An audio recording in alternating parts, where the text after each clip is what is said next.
Before we begin today's program, I wanted to update you on the progress of the Between the Covers Patreon campaign. The good news is the program continues to grow. It has surpassed 17,000 monthly downloads. The fundraising goals have been modest, and they have been met with the support of around 75 listeners in total. But even though the goals are modest, the effects of these 75 people have been huge. Those 75 listeners supporting the show out of the 17,000 monthly downloads have assured the program a solid future. But even if just another 20 or 30 people who listened regularly were to pledge $1 per episode, it would have a huge effect on the program's sustainability and on how ambitious it can be going forward. So take a moment and check out the Patreon campaign at Patreon, patreon.com/betweenthecovers. And a hearty thank you goes out to recent supporters, Jory, Brian, Mark, Amber, and CA, Anne, a poet in Santa Fe, Carolyn, a poet in Portland, Amanda, a writer in New York, Alyssa, a writer in Texas, Heidi, an oboist, counselor, and writer, Susan, a computer scientist and aspiring writer, National, an art gallery and specialty shop here in Portland, Monica, a landscape architect and writer, and Ed, a physicist and chef in Boulder, Colorado. Thanks to all, and check out the supporter page at davidnaiman.com/patrons in order to explore the websites of all these interesting people. Enjoy today's program. These stories are about the id unleashed. They're about the wildness contained in all of us. I think stories kind of have some kind of magical effect in the world. I think it's really hard to live without stories, and if somebody tells you, like, this is the way you're going to end up, you're lucky if you can forget that. You know, there's me, and then there's writer guy me, and then there's me working, which is the absence of me. It's just story. Had no idea how to write a novel, didn't know if it would ever come to fruition, was working at a vet and kind of lint rolling puppy hair and cat dander off myself. They're almost like really shy animals. They will come out of the woods, but you have to stay very still. And you have to pretend like you're not interested in them. Artists tend to put their fingers in the wounds, in the silences. I believe in the role of literature as a catalyst for dialogue and new forms of thinking. All the stuff I'm interested in is thrown into the washing machine that is my brain, and it's put on spin. Good morning and welcome to Between the Covers. I'm David Naiman, your host. Today's guest is poet Solmaz Sharif. Sharif holds degrees from New York University and from the University of California, Berkeley, where she studied and taught with June Jordan's Poetry for the People. Her poetry has appeared in Granta, The New Republic, the Kenyon Review, Jubilat, and Poetry, among others, and she's the recipient of the Rona Jaffe Foundation Writers Award and fellowships from the Poetry Foundation and National Endowment for the Arts. A former Wallace Stegner Fellow, Solmaz Sharif is currently a Jones Lecturer at Stanford University and is here today to talk about perhaps the most anticipated debut poetry collection of the year and a finalist for this year's National Book Award in Poetry, entitled Look, and out from Grey Wolf Press. Publishers Weekly, in its starred review, says Sharif defies power, silence, and categorization. In form, content, and execution, Sharif's debut is arguably the most noteworthy book of poetry yet about recent U.S.-led wars in Afghanistan, Iraq, and the greater Middle East. Eileen Miles says Sharif throws us a brilliant, even perfect book of poems. Natalie Diaz in the New York Times says Sharif shows us that the diameter of a word is often as devastating as the diameter of a bomb. And Youssef Komanyaka says Solmaz Sharif's Look confronts an empirical system of language and its effect on family and citizen, near and far-reaching, social and philosophical, by unearthing, decoding, and reconstructing half-hidden symbols of power built into nomenclature, as well as everyday expression. The poet serves truth, sometimes delicately, other times brutally. Look, line by line, extends toward prophecy and harmony. Welcome to Between the Covers, Solmaz Sharif. Thank you so much for having me, David. It's a pleasure. In your book, Look, it is an engagement with another book, the Dictionary of Military and Associated Terms. So why don't we start with telling us what the dictionary is and in what relationship you see it to the poems of Look? Sure.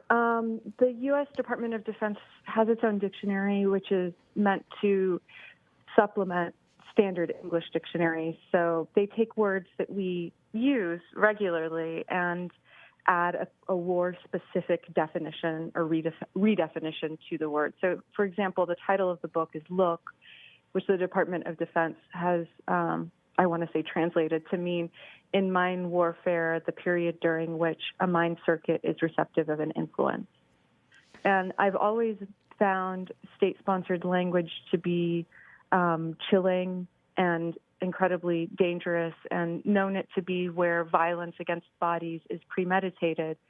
So I've wanted to kind of, as a poet, intervene there. And then I saw that there was actually a whole book devoted to just that I could focus on in these poems.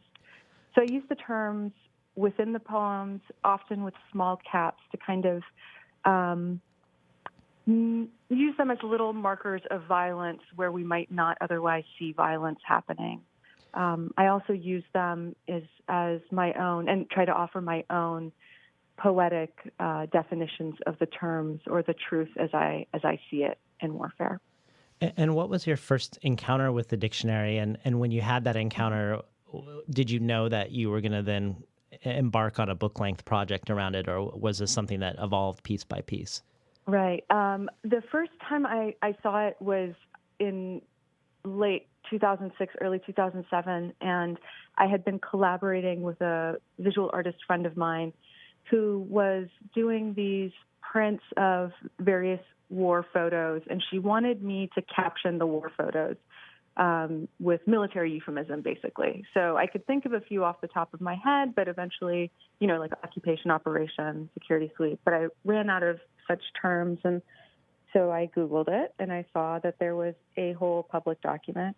And you're right to ask if I knew, and I didn't know, actually, that it was going to be a book-length thing. I saw the dictionary, and it's huge, and I just kept thinking, what's the one poem that I'm going to write addressing this dictionary? And it wasn't until another year later that I realized, it could be a whole book. And so I started first really just trying to rewrite the dictionary.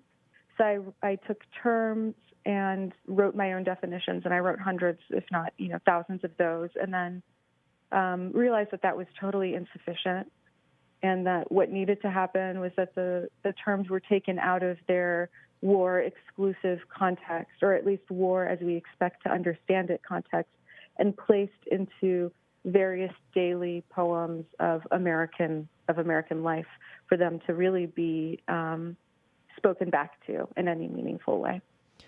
That reminds me of something that you've said about language and war. You said before that language, like other democratic things, freedom of assembly, habeas corpus, is among the first casualties of war, that the maiming and obliteration of language preempts and attempts to excuse the maiming and obliteration of bodies. And I was wondering if that's what you're aiming at by providing the definition of look, which I think is the only place in the book where you provide a definition of the military terms, because it's so far from the common usage of the word and actually obscures the possibility of looking, but also that the phrase receptive to an influence feels so detached and clinical when it and doesn't in any way hint at the horror that it's referring to the weight of a human body on a bomb that's going to detonate. Absolutely. It is. I use one more definition in there, but in general, in a poem called Breakup, it's the only poem where I use a definition within the work. But in general, it doesn't really matter to me, actually, what the words mean according to the Department of Defense. To have one example of what they do to language, look, and what they do to a human body, call it an influence, I thought was sufficient. Otherwise, I'm much more interested in the words as we understand them, we being, civilians, and we being the actual creators and caretakers of a living language. So that I just wanted to have the words and our own associations with those words be in the book and know that there is a violence behind them that we might or might not be able to access upon seeing those words. Like a word like catalytic attack. You can kind of imagine, it has the violence within it. But a term like desired appreciation, it's still not entirely clear, how the Department of Defense might mean or might use that. And I find it much more interesting to not know exactly and to start to second guess the language that we use and what might happen to the language that we use in the hands of the military, rather than know exactly what happens. It was interesting when you say that language is one of the first casualties of war. Mm-hmm. It made me think, well, what is the role of the poet? And it reminded me of a conversation I had with a prior guest, Elliot Weinberger, who talks a lot about how in most other countries in the world, poets are looked to as public intellectuals, that even if someone's not reading a poet, they'll recognize their name, and that they're often asked to be writing op-eds and engaging in the public sphere and in newspapers, whereas here that's reserved for journalists and not really a role for poets. Do you see that gap yourself? And I was wondering if you felt like there was a need for the poet as public intellectual, or what role would you see as a way to defend this violence towards language? I do think there is a need for the poet as public intellectual. I mean, I think that there is a need for public intellectuals, period. And that might be something that in general is not valued in the U.S. in the same way that it might in other countries. And when it comes to a poet itself,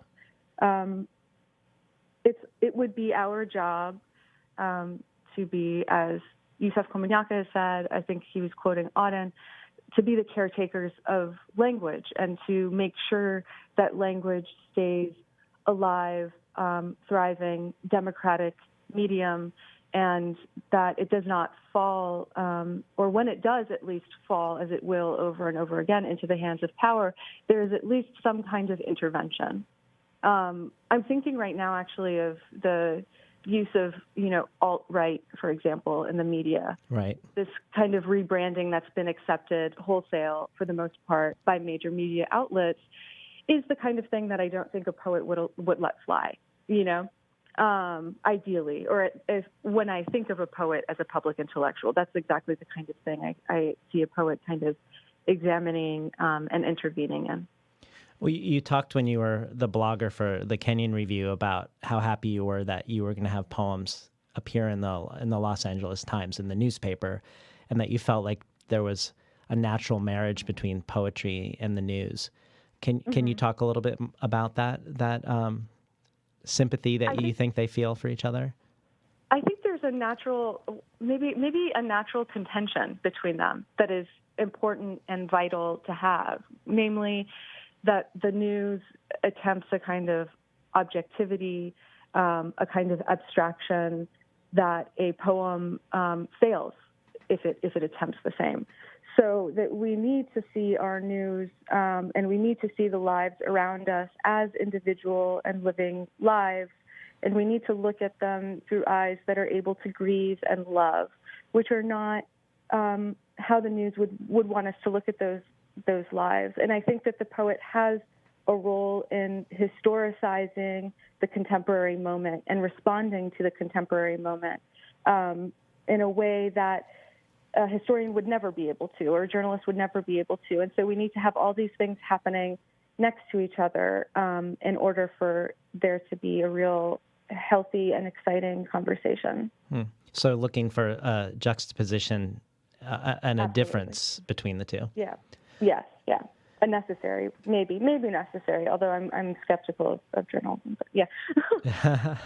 In case you just tuned in, we're talking today to Solmaz Sharif about her collection of poems from Grey Wolf Press entitled Look.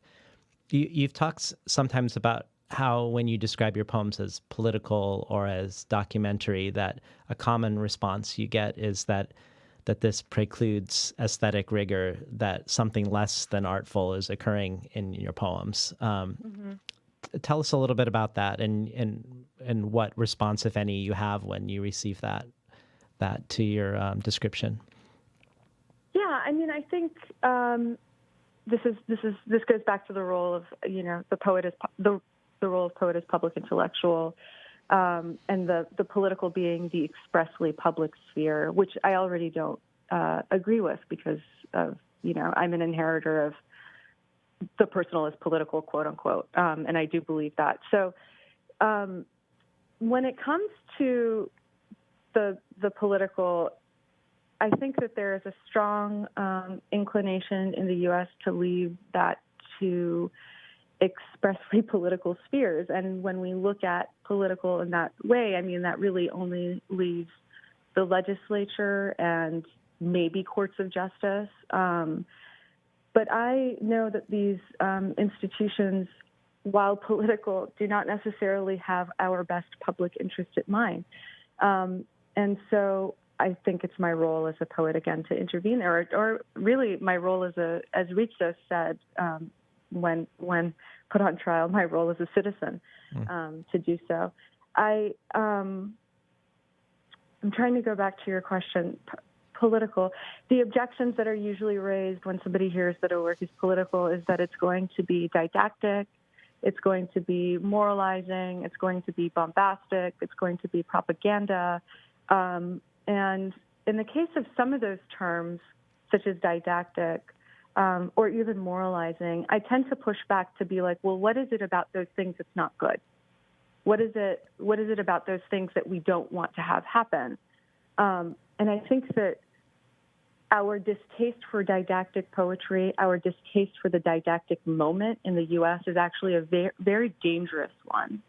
I think we are shamed for not knowing something, and I think that we are expected to know. I think we are seeing the conclusion of being shamed for not knowing something and wanting even the leader of our nation to not know more than we do. We want to identify maybe with the leader of our nation.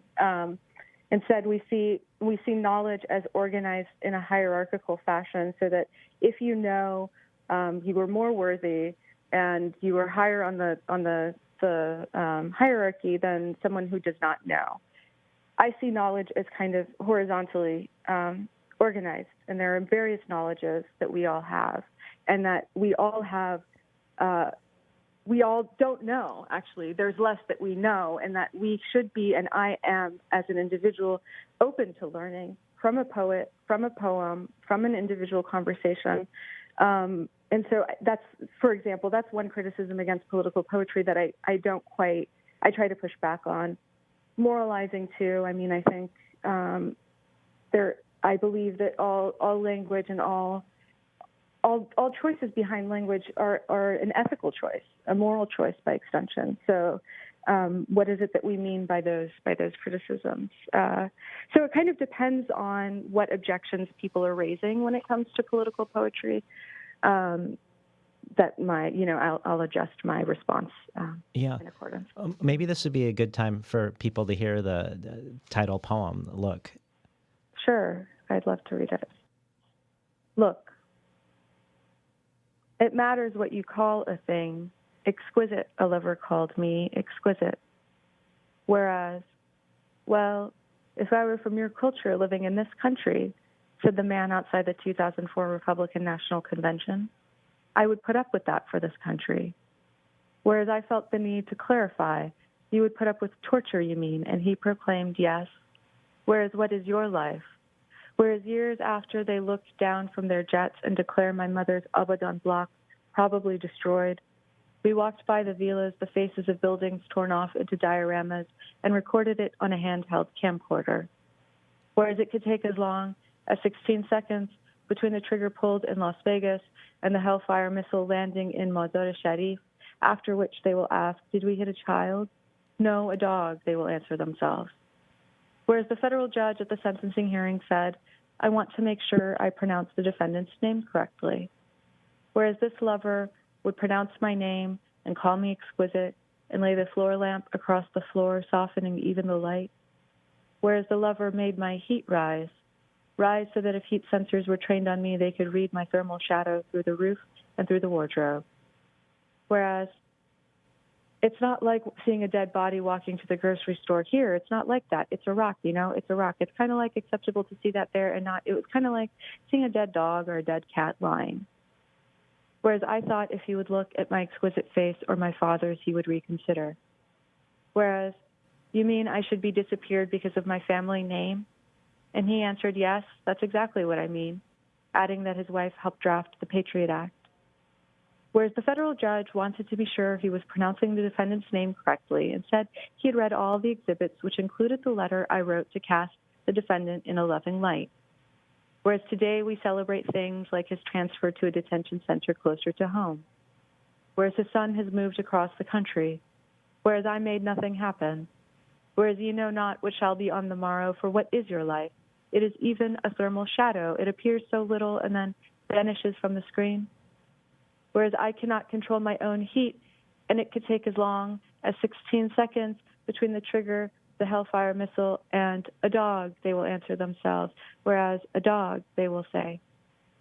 Now, therefore, let it matter what we call a thing. Let it be the exquisite face for at least 16 seconds. Let me look at you. Let me look at you in a light that takes years to get here. We've been listening to Solmaz Sharif read from her debut collection, Look. Let it matter what we call a thing, I think, could be seen as sort of an ethos through the entire collection.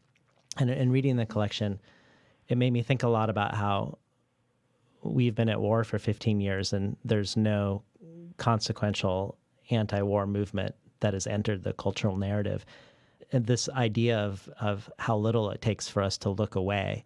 And for instance, I was thinking, if Saudi Arabia drops a bomb on a Yemeni funeral and we are part of the coalition and we funded them and we supplied them the bombs, still all it takes for people to turn away is for a newspaper to say a Saudi-led coalition drops a bomb at a funeral without mentioning all the ways we're involved. Or I think of, say, the President Obama's kill list with his assurance that he approves every name on it before they're killed. And all the people and now Trump will be able to. Right. But if we think that Obama is a good person, and we seem to generally be allergic to complex narratives, if Obama is good, his kill list must be killing bad people, and that's all it seems to take for us not to push any further, not to look anymore.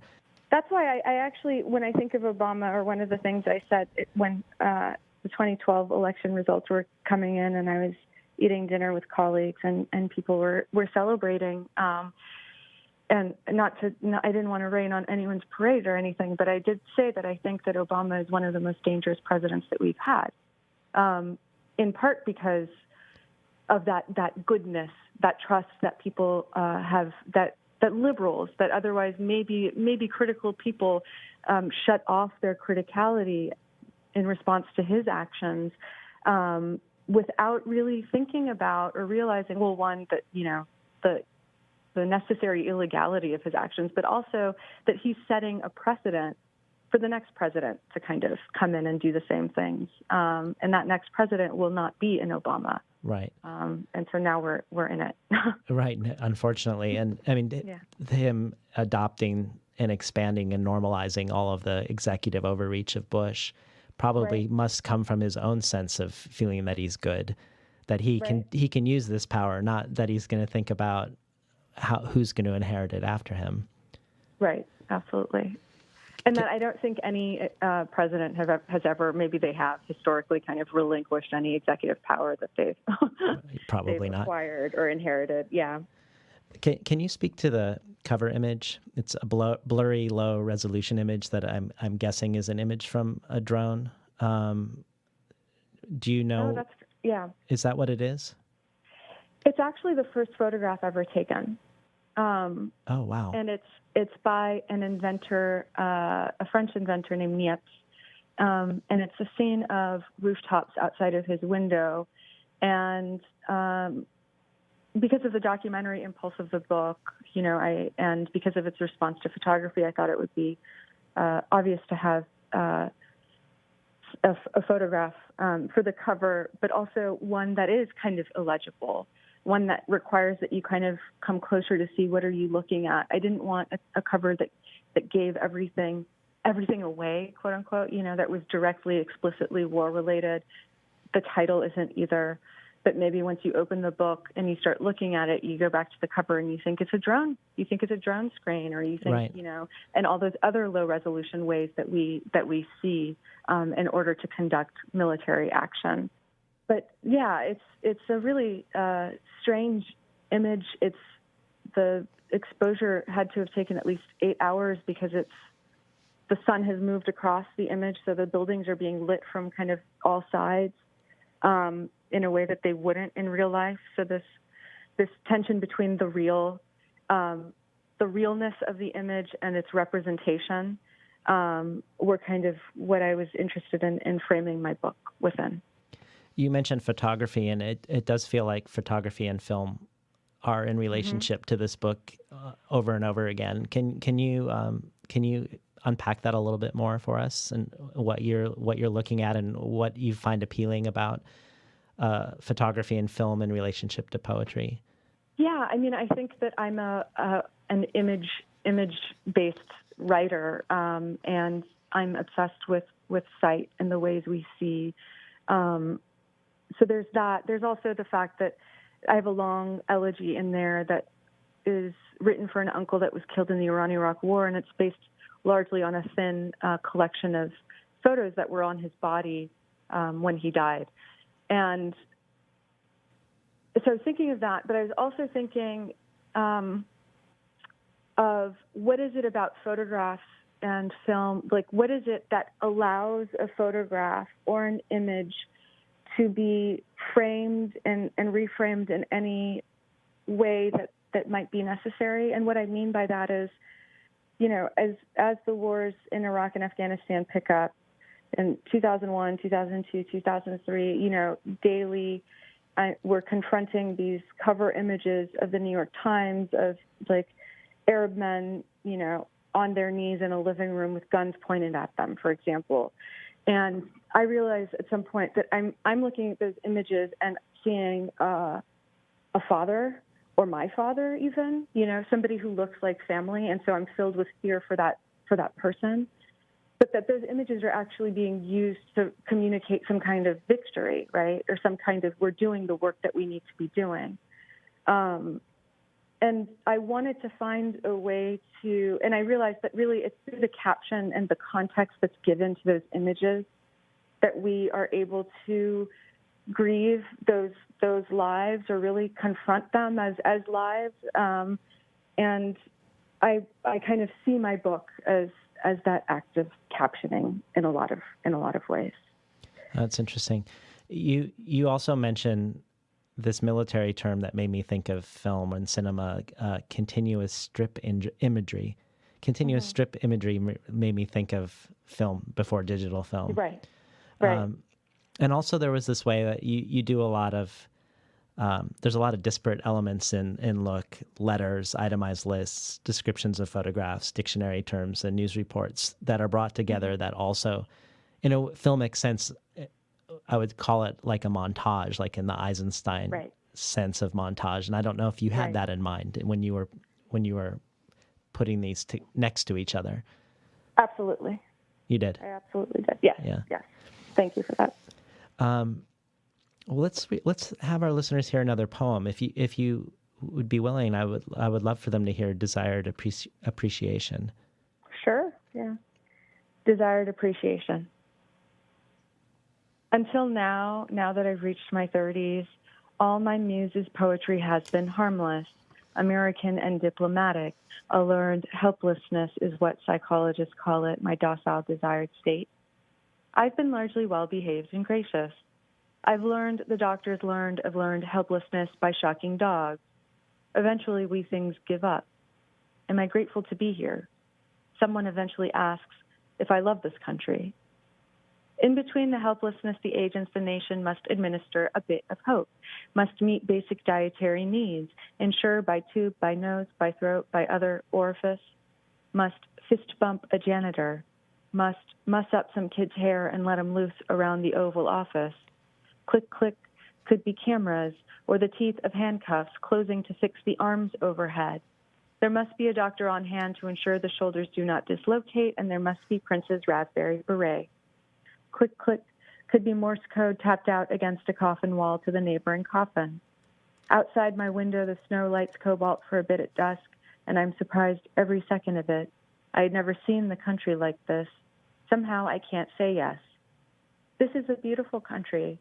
I have not cast my eyes over it before, that is, in this direction, is how John Brown put it when he looked out from the scaffold. I feel like I must muzzle myself, I told my psychiatrist. So you feel dangerous, she said. Yes. So you feel like a threat? Yes. Why was I so surprised to hear it? We've been listening to Solmaz Sharif read from her collection of poetry, Look. I read that this poem was influenced by the Senate Intelligence Report on torture and on a poem by Ovid. And is that true? Could you talk a little bit about some of the elements that came into this poem? Sure, yeah. The opening lines until now that I've reached, well, I say 30s, but I think Ovid said 50s.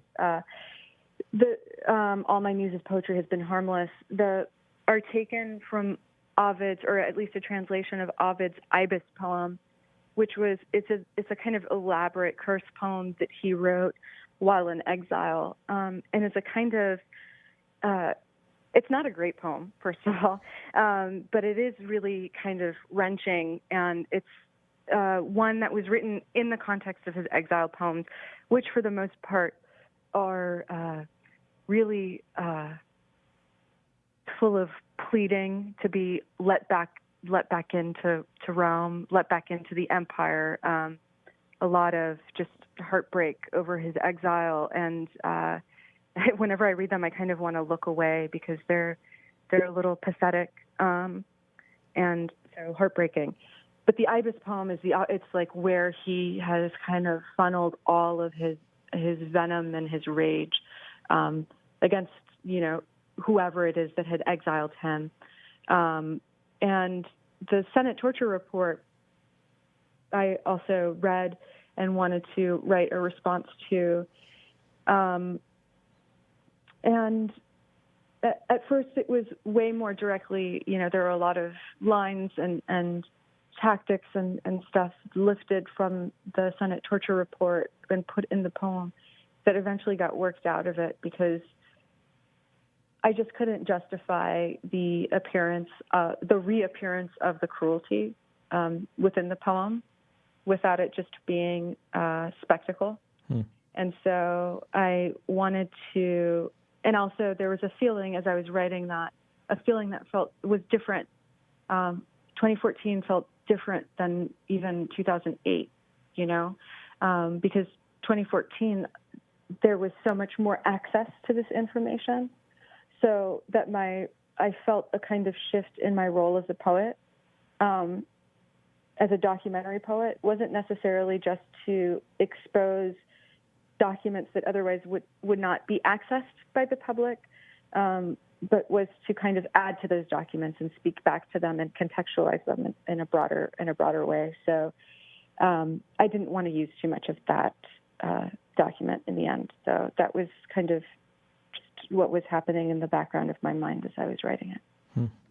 Well, there's a way in which this poem, Desired Appreciation, suggests a move from a poetics of learned helplessness to one of being on the edge of power. And it feels like many of the poets you quote in the book are exemplars of this, like Muriel Rukeyser, who was surveilled by the FBI, and Leonel Ragama, the Nicaraguan poet shot by the state police. Obviously, they're poets who found power in their work enough to be seen as threats. Can you speak to what some of these poets you've referenced in Look mean to you? Rukeyser is a huge influence because especially because of a poem that she wrote called The Book of the Dead, which is a documentary poem about a mining disaster and a major labor dispute that happened in the 30s where miners were dying of silicosis. And so she goes down, I'm pretty sure it was West Virginia, and interviews these miners and writes a whole documentary poem. And it's kind of the first poem that I can think of where she, the poet works as camera but she also allows herself into the poem in a way that we might not find in other documentary poets, like someone like Reznikov. So she's a personal hero to me, also because she's a political figure that did not write, like socialist realist kind of work. She wrote aesthetically rigorous and difficult, not to say socialist realist is not necessarily, but aesthetically rigorous and difficult work that, people that wouldn't necessarily be successful at a rally, for example. Right.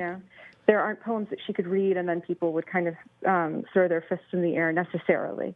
And so she's a major influence. June Jordan is a major influence who has explicitly said that a poem is not sloganeering.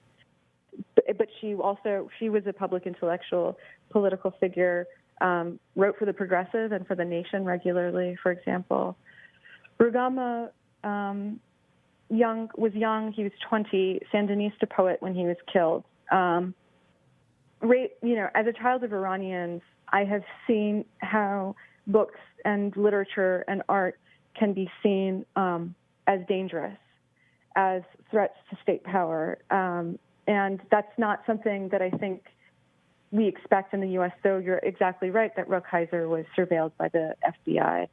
Ginsberg was as well, and many other poets have been surveilled, so have been seen as a kind of threat. And so my impulse is actually to kind of figure out, well, what is that poem? What is that poem that would need burning? What is that poem that would need banning? And how do I write that poem or get close to it without letting go of my lyrical rigor? That reminds me of something you said about poetry and activism, that you're interested in what activism can learn from poetry, that failure in activism is often a deficiency of lyricism, that social quests for freedom have much to learn from freedom enacted on the page, and that this conversation should happen on the level of reading and not solely, as it so often is, on the level of intention. And I would love if you could elaborate on that a little, particularly what you mean by the level of reading versus the level of intention. Right. I think that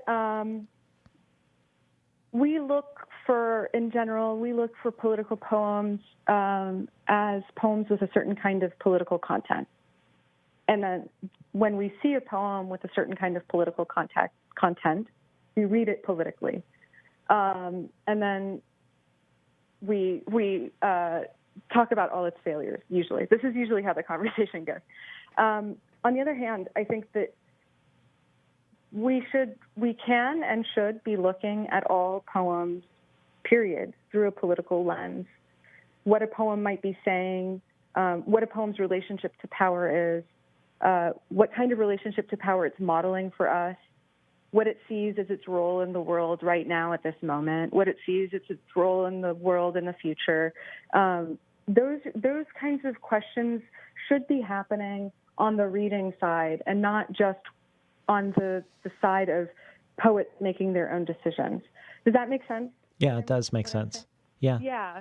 That is also a kind of radicality that I'm more interested in, because when we learn to read things politically, when we learn to read a poem politically, well, then we can learn to read anything kind of politically, right? And that's our great hope, really, is not that, certain people step forward and provide us with a political vision, but that we are all empowered to look around at the world and see, well, what is my vision, and what is the world telling me politically, and what is politically happening to me and to those around me in this moment. And that's where I think people have a lot to learn from a poem, rather than another kind of text, possibly, because of the way that a poem collapses time, because of the way that a poem can make the self permeable, because of the way that the poem can really, Gwendolyn Brooks talks about poetry as life distilled, so how it can create a heightened sense of proximity to things that we otherwise see as totally distant and removed from ourselves and our reality at the moment. I think those are really what we need as in an activist sense. Yeah. the way in which you interrogate these words in small caps from the military dictionary, kind of troubling them and making us uncertain what their true meaning are. You also are engaging in this book with erasure, and I was curious about reaching Guantanamo, which is written as a series of redacted letters. Did you write the full letters and then redact them into poems, doing an erasure on them, or did you write them with the gaps already there as you were writing? Yeah, that's a great. I mean, for the absolute most part, I wrote them with the gaps. I mean, in the course of editing, I had to add maybe a few gaps, but mostly I wrote them with the gaps in my head. So I still don't know. Like, there's a line that says, "Remember the line that went," and then there's just quotation marks and it's empty.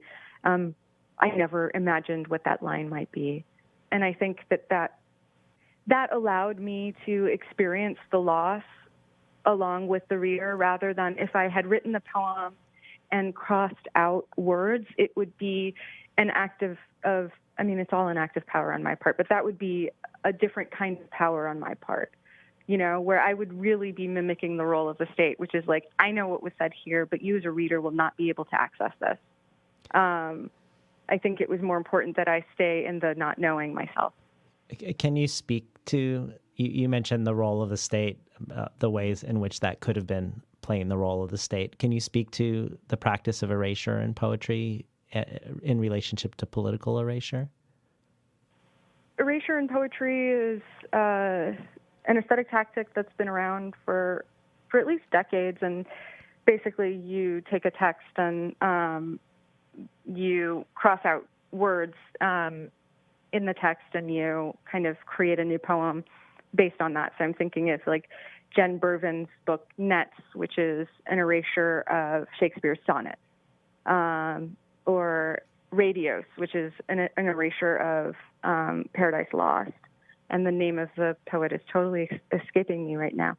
And it's something that really, I think, and at least the mid-aughts, it just felt like many people were doing it and experimenting with it. And, it's something you can just take anything you want and erase it and then make a new thing out of it. But for me, when I heard about it, and this is happening alongside, WikiLeaks and alongside our increasing awareness of the role of the state censor, I was kind of just horrified that the political or the role of the state and how that is kind of being mimicked by the poet was not really being looked at or not looked at often enough. So I see erasure as a mimicking of state-sponsored erasure. I see really all formal practices as a kind of mimicking of a kind of power. And so for me, it's just I don't really use it or choose to mess with it unless I'm trying to point to personally, unless I'm trying to point to some kind of state-sponsored intervention that has prevented accessing a life. So it has a very specific role in your work. Yes. Well, let's read another poem. Okay. Force Visibility, by chance? Sure. Force Visibility. Everywhere we went, I went in pigtails no one could see. Ribbon curled by a scissor's sharp edge, the bumping our cars undertook when hitting those strips along the interstate meant to shake us awake. Everywhere we went, horses bucking their riders off, holstered pistols, or two Frenchies dancing in black and white in a torn-apart living room on the big screen, our polite cow faces lit softly by new wave cinema I will never get into. The soft whir of continuous strip imagery. What is fascism? A student asked me, and can you believe I couldn't remember the definition? The sonnet, I said. I could have said this. Our sanctioned two-ness, my covert pigtails. Driving to the cinema, you were yelling. This is not yelling, you corrected in the car, a tiny amphitheater. I will resolve this, I thought, and through that resolution, I will be a stronger compatriot. This is fascism. Dinner party by dinner party, waltz by waltz, weddings ringed by admirers, by old couples who will rise to touch each other publicly. In intertheater traffic, you were yelling, and beside us, briefly, a sheriff's retrofitted bus. Full or empty was impossible to see. We're listening to Solmaz Sharif read from her book of poetry, Look, from Grey Wolf Press. Probably probably what I would consider the heart of the book is your 31-page poem, Personal Effects, which is an elegy to your uncle who was killed, I believe, before you were born in the Iran-Iraq War. And kind of like Forced Visibility, which mentions cinema and has the term continuous strip imagery. We get this engagement with the image from the beginning with the Sontag quote, like guns and cars, cameras are fantasy machines whose use is addictive. And then you open the poem with a contemplation of a photograph of your uncle, and describe the poem as an album, a photo album of sorts. Can you talk a little bit about how this poem came to be for you? My uncle was a draftee in the Iran-Iraq War, and he was indeed killed before I was born. So, state the obvious, I never met him. And there was a very slim photo album on him that I had, and I had scanned copies of. And there was also a very slim collection of letters that he had sent from the front line to family back home. And so based on those two things, I tried to write him an elegy and tried to piece together what I could of his life. And that meant relying on Wikipedia. It meant relying on the Department of Defense's language. It meant relying on, creative nonfiction kind of sources, and all these kind of disparate and failing sources that I tried to use to get me closer to who he was and what had happened to him, and what we had done to him, basically. It's the poem that, kind of like the book itself, I kept thinking, what's the one poem I'm going to write for him?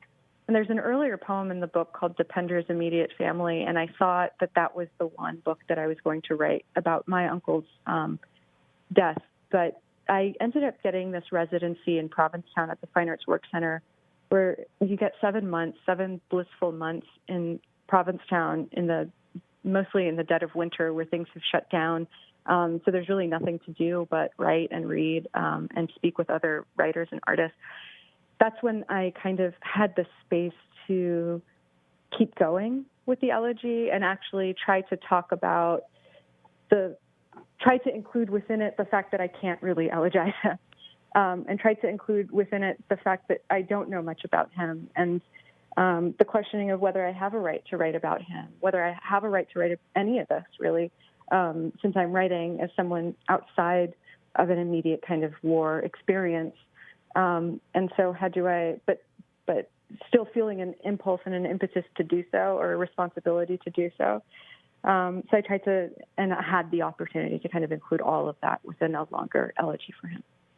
And do you see a relationship, and if you do, can you describe the relationship you feel between today's contemporary never-ending war with the United States is engaged in and the Iran-Iraq war in the 80s? Yeah, I mean, not necessarily in terms of military tactic or anything, because the Iran-Iraq war was fought more like World War I, more like heavy reliance on trench warfare and stuff compared to our wars today. But it was important for me to have a communication between, the Iran-Iraq war and the war today, and Tolstoy. I think it's the Crimean War, I'm pretty sure, and just to have and show and make the conversation both about the specific wars and the specific lives that are being lost and naming those lives, but also the connections between these and how any state will use violence in order to cheapen the lives within it, in order to be willing to kill them, in order to defend itself, quote unquote. And all states in warfare rely on that kind of language, And so it was important to me to have all those words kind of abut, against each other, next to each other. This specific poem, The Personal Effects, the elegy of your uncle, it reminds me of an interesting discussion around gender that you had in the Paris Review interview. The interviewer pointed out that your book observes the long-term effects of war on the less discussed casualties of it, particularly the effect on families, and suggested this might be because a woman was writing these poems, was reclaiming erased war narratives. And you agreed that the conversation did start with gender for you, that there was a relationship between the way the government misdirects its citizens away from the war and the ways we are misdirecting away from the fact that women's bodies are subject to invasion. Yeah. So can you talk a little bit more about the ways in which gender was the beginning of the conversation of Look? Yeah. It's funny, as soon as I say beginning, I'm like, well, there are other beginnings. There are lots of beginnings, but I can see it as a beginning. And I think there's that, which you brought up already, the naming of narratives that otherwise are not talked about and are not how we see or understand warfare. But then there's also just the daily hyper-vigilance that a woman has to navigate the world with, and the daily and constant reminder of the possibility of assault and the possibility of invasion, and that kind of dailiness of violence and that kind of denial of that violence happening or even mattering were two shaping things behind how I wanted to talk about warfare within this book, for sure. Yeah. And I also wanted to ask you about your use of first person in this book. You, the first person in the poem shifts. Sometimes we presume it's you or a persona you've constructed, but other times it's a soldier or the wife of a Guantanamo inmate. And it isn't always clear where we are in relationship to the voice and the point of view, which made me wonder if it was playing a similar role to these definitions that we're alerted to because they're in small caps, but we're not provided with their meanings, except in the context of the poems. That the I is troubled. It's both multiple identities and bringing the multiple identities together. But I would just love to hear in your own words if there was some project around either destabilizing or making more complex the I. Absolutely. I mean, I think of the I or the self as permeable, and I think that we, upon closer and closer examination, all those various borders that we think we have around our own identity and who we are don't actually exist, and certainly don't exist where we think they exist. And then politically, I'm just trying to keep in mind the possibility of any human being, any person playing any one of these roles, so that it's not like there is a violence being committed and I'm thinking, how could that ever happen? Or like, what kind of monster would do such a thing? Right. Instead it's like, well, almost inevitable that the roles that we are placed in will then tell us what violence is to commit, what violence not to commit, and what evil we are capable of. And so it was important to me to keep all of those things within conversation, and also just occupying a position here as both an Iranian and an American. I'm both the person committing and perpetuating these wars, and also one who I remember in the early aughts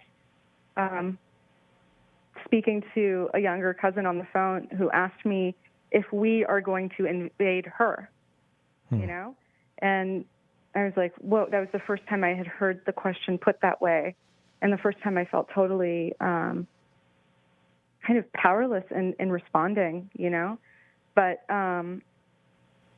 so yes, so there's, I think for me it's been, and for those that kind of exist in displacement, it's perhaps easier to see how permeable and false and polyvocal the self is.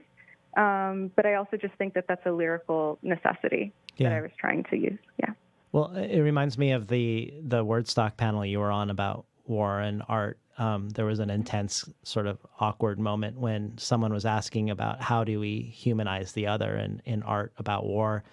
And the Marine who'd written the graphic novel was saying he didn't want to humanize the other. He wanted to dehumanize the other, that there were certain people that weren't human, essentially, which feels like the opposite impulse. People who aren't human and deserve to die.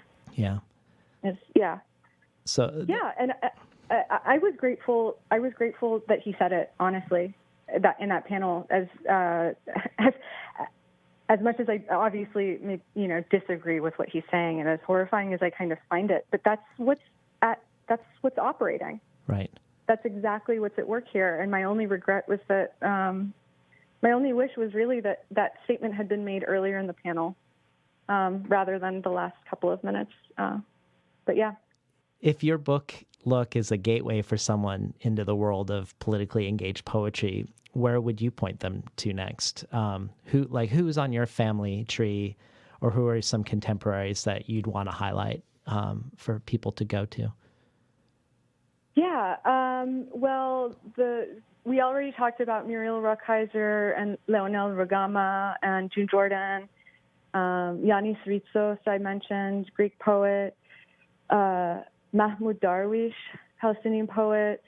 It's so hard. Fadi Judah, Phil Metris. I'm just going to list a whole bunch of the names.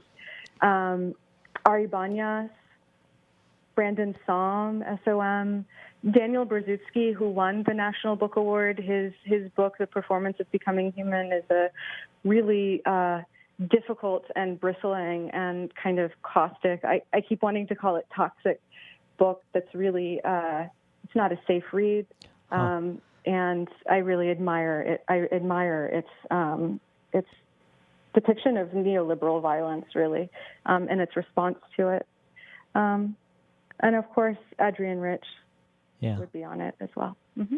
And you've studied with some luminaries yourself: D.A. Powell, Sharon Olds, Yusuf Komunyakaa, Major Jackson. Is there any writing advice that's stuck with you particularly over the years, that you, like a voice on your shoulder, that you could convey? Yeah. Sharon Olds once asked me in a prompt that she gave me in her office hours was, what does it mean to write with the knowledge you were born into? I find myself asking myself that question over and over, especially when I get stuck. Yusuf Komunyakaa, I remember also, I brought in like a war poem and it had the word bomb in it, and he's basically like, you cannot write a war poem with the word bomb in it. You cannot write a war poem with the word war in it, Right. So how can you kind of look at the violence in a way that it hasn't yet been seen? And what are you working on a new project now, or is it too early to be asking that question? I mean, I'm writing, but I also, the thing that I'm working on that I can talk about is translations of an Iranian poet named Furugh Farrokhzad, who is a kind of the godmother of the free verse movement in Iran in the mid-20th century, and who really deserves to be an international figure. Oh, that's wonderful. Well, maybe we can go out with one last poem. Sure. How about Mess Hall?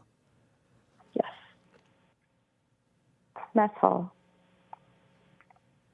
Your knives tipped down in the dish rack of the replica plantation home.